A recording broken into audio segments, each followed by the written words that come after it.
Hipóteses para tratamento de dados. Primeiro, para contextualizar, o que são dados pessoais? Conforme descrito na lei, dado pessoal é qualquer informação relacionada à pessoa natural, identificada ou identificável, ou seja, possível de se identificar através dos seus dados. E por que as hipóteses são tão relevantes? Porque qualquer tratamento de dados pessoais deverá ser fundamentado em pelo menos uma destas hipóteses. Grave isso, pois é muito importante. São 11 as hipóteses previstas em lei e você deve identificar uma que se encaixa ao tratamento de dados que você está fazendo para um determinado grupo de dados, levando em consideração principalmente a finalidade do tratamento. E conforme vimos na aula anterior, a finalidade deve ter um propósito legítimo, específico, explícito e informado ao titular. Então, caso você obtenha informações de redes sociais que estão públicas, você pode justificar o seu tratamento de dados pela primeira hipótese da nossa lista. Dados tornados públicos pelo titular, por exemplo. Outra situação são os dados necessários para cumprimento de obrigação legal ou regulatória.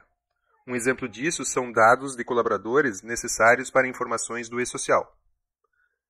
Temos ainda hipóteses para administração pública, institutos de pesquisa, contratos e processos judiciais. Seguindo a lista, temos ainda hipóteses relativas à proteção da vida e serviços de saúde, que vamos nos aprofundar quando falarmos de dados pessoais sensíveis. E também dados necessários para a proteção do crédito do titular. Essas 9 primeiras hipóteses já vêm de lei direcionadas para o tratamento de situações bastante conhecidas e comuns a diversas empresas, e por isso dão pouca margem para interpretações.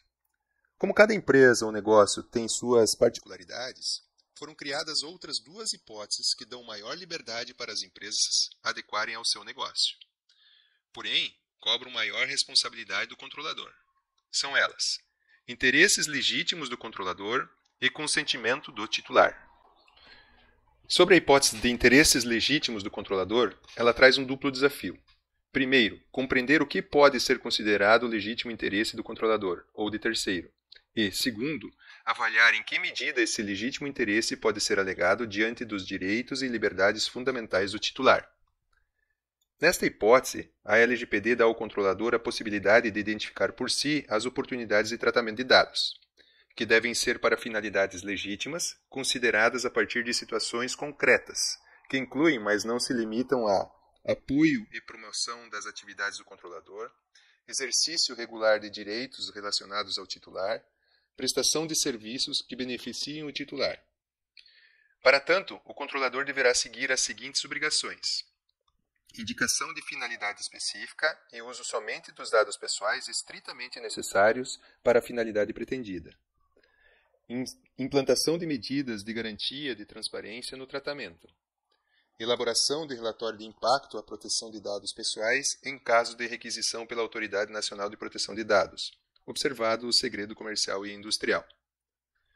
Como eu disse anteriormente, dá maior liberdade, porém com maior responsabilidade.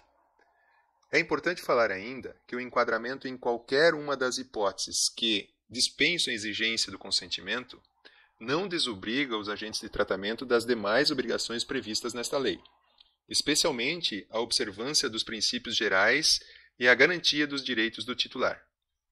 Com isso, fica claro que os casos de dispensa de consentimento não têm qualquer repercussão sobre os demais direitos dos titulares de dados, os quais continuam igualmente exigíveis.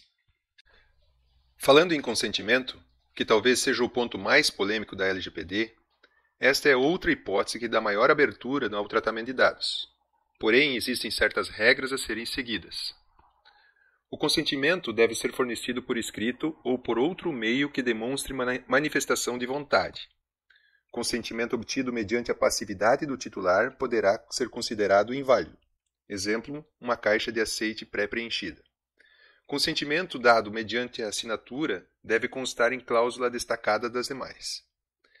Em caso de dados pessoais sensíveis, deve ser apresentado de forma específica e destacada. A finalidade informada para a obtenção de consentimento não poderá ser genérica, devendo ser apresentada de forma transparente, clara e inequívoca. Caso haja alteração de informações relevantes à escolha do titular para o consentimento, este deverá ser comunicado, podendo revogá-lo. Não é necessária a obtenção de um novo consentimento neste caso. As informações relevantes são finalidade do tratamento, forma e duração do tratamento, identificação do controlador, informações referentes ao uso compartilhado pelo controlador e sua finalidade. O consentimento poderá ser revogado pelo titular a qualquer tempo, sendo preservada a legitimidade do tratamento realizado anteriormente à revogação. Cabe ao controlador comprovar que obteve o consentimento de forma regular. Para o compartilhamento ou comunicação de dados pessoais com outros controladores, é necessário obter o consentimento específico do titular para este fim.